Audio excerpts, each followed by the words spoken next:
नीतीश कुमार जी नगर के गरीबों को उजाड़ने की योजना बना रहे हैं।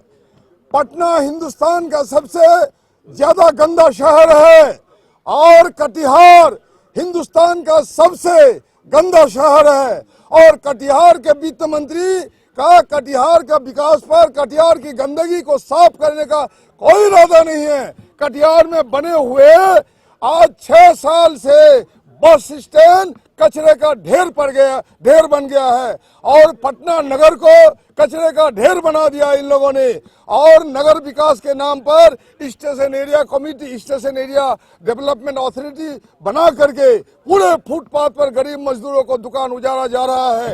एक एक फुटपाथ पर ठेला लगा के मजदूरी करने वाले, दुकान करने वाले लोगों से 2-2 हजार रुपया, 5-5 हजार रुपया फाइन कर रहे हैं। हम इनकी लफाजी सुनने के लिए तैयार नहीं है। इसलिए शहर विकास के नाम पर लूटने के लिए जो पैसा मांग रहा था, हमने उसका विरोध किया है और हमने इस प्रस्ताव के लिए कटौती दिया है और इस पर हमने बहस में हिस्सा लिया। और आज इस बहस में हमारे जो माननीय विधायक हमारे साथ जो है, हमने भाकपा माले की तरफ से इसका बहिष्कार किया, बाकी पार्टियों ने नहीं किया। और बहस में हमारे विधायक सुदामा प्रसाद ने हिस्सा लिया, उनसे भी सुनिए। तो हमने अपनी बातों को रखा कि नगर जो है, नगर को स्वर्ग बनाने का आपका बजट है, लेकिन ये बजट लूट का है। इसलिए नगर को जो लोग स्वर्ग बनाते हैं, मेहनत करने वाले लोग, श्रमिक वर्ग के लोग, शहरी गरीब जो हैं, वो चाहे थोड़ा किनारे किनारे होइए ना। अच्छा तो थोड़ा इधर आ जाइए, रुआ है ना, वो बगल हाँ। तो अभी हम लोगों ने बातों को रखा कि ये जो नगर विकास का आपका बजट है, ये लूट का बजट है। नगर जो नरक बनाने का बजट है आपका, नरक को ये हम लोग बर्दाश्त नहीं करेंगे। नगर को स्वर्ग बनाने का बजट कह रहे हैं। स्वर्ग बनाते हैं नगर को, माने श्रमिक वर्ग के लोग, निर्माण मजदूर बनाते हैं, रिक्शा टमटम ठेला चलाने वाले बनाते हैं, टेम्पू चलाने वाले बनाते हैं, फुटपाथी दुकानदार बनाते हैं।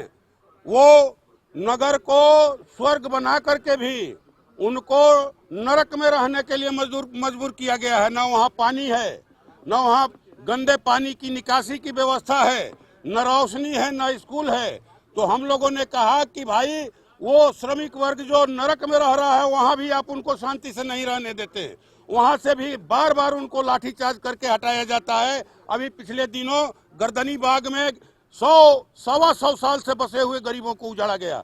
हम लोगों ने कहा कि भाई बरसात में एक पक्षी का घोंसला भी आदमी नहीं उजाड़ता है, ये तो इंसान है, इनको रहने दीजिए। सुप्रीम कोर्ट ने भी कहा है कि उजाड़ने से पहले आप बसाने की व्यवस्था कीजिए।